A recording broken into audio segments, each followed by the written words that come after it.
يا من أوضحت لنا سبيل الهداية ورفعت عن بصائرنا غشاوة الغواية، ونصلي ونسلم على من أرسلته شاهدا ومبشرا ونذيرا وداعيا إلى الله بإذنه وسراجا منيرا. أما بعد، فأعوذ بالله من الشيطان الرجيم. بسم الله الرحمن الرحيم. ولا تهنوا ولا تحزنوا وأنتم الأعلون إن كنتم مؤمنين. صدق الله العظيم. وقال النبي صلى الله عليه وسلم: المسلمون كجسد واحد اشتكى رأسه فاشتكى كله، أو كما قال عليه الصلاة والسلام. فيا أصحاب فضيلة العلماء وأساتذتي الأجلاء وإخواني الأعزاء، أولا أحييكم بتحية الإسلام المباركة. السلام عليكم ورحمة الله وبركاته.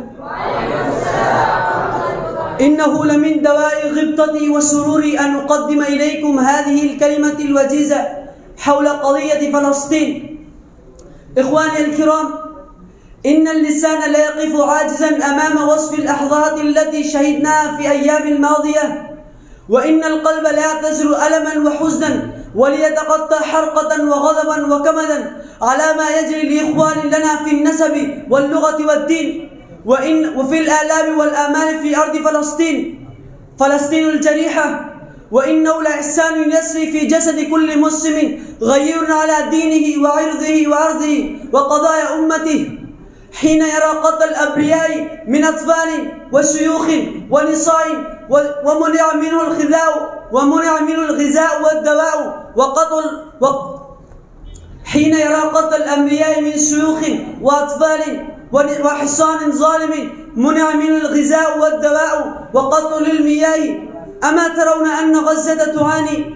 أما ترون ظلما على فلسطين؟ فأين حكام المسلمين؟ أين طائراتهم؟ أين وحدتهم؟ أين قراراتهم؟ هل أنا أنتظر من النصارى أن ينصروهم؟ أنا أترقب في كل يوم قرارا من الناتو أو من مجلس آمن أو من غيره. أين حكام المسلمين؟ ماذا سيقول الحكام لربنا إذا سألهم: أين أسلحتكم؟ أين طائراتكم؟ أين وحدتكم؟ فماذا تجيبون في ذلك اليوم؟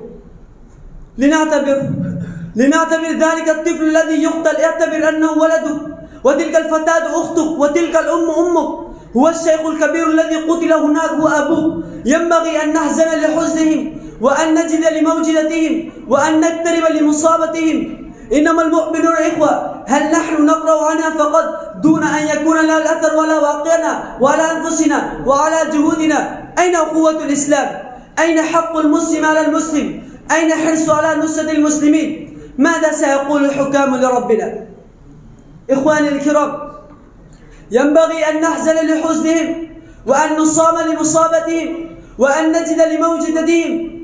إخواني الكرام، غزة يا كنز أحلامي ويا مروحتي، أشكو العروبة أمشكو لك العرب. يا ابن الوليد ألا سيف تؤجر فكل أسيافنا أضحت خشبا.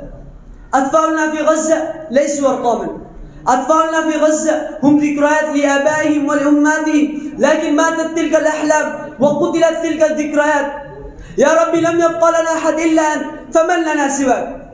أين أنتم يا أيها المسلمون؟ أن حكام المسلمين المؤاخذون على أنهم إن لم يفعلوا شيء لنصرة إخوانهم في فلسطين، ولم يجهزوا جيشا مددا لهم، ولم يعزلوا عزلهم ضد عدوهم الفاجر، فكذلك نحن المؤاخذون على أنهم إن لم نفعل شيئا ما في وسعنا وفي قصارى جهودنا. أين أنتم يا أيها المسلمون؟ ماذا سيقول الحكام لربنا؟ يا أيها الناس، تعالوا نتعاهد مع غزة ونكونون لهم يدا ورجلا وداعيا لهم كل حين، وفقا لقوله صلى الله عليه وسلم: المسلمون كجسد واحد اشتكى رأسه فاشتكى كله، أو كما قال عليه الصلاة والسلام.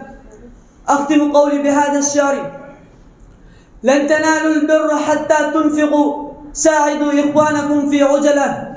هل أتاكم بطش ربي للجنود؟ أهلكوا بل عذبوا بالشدة. أهلكت عاد الإله بالدبور، أهلك الخنزير من شر القتلة. أنقذ الإسلام من شر اليهود والنصارى هم رؤوس الفتنة. أنقذ الإسلام من شر اليهود والنصارى هم رؤوس الفتنة بقعة تبقى بقاء الأمة سجلت تاريخها في صفحة. وآخر دعواهم الحمد لله رب العالمين.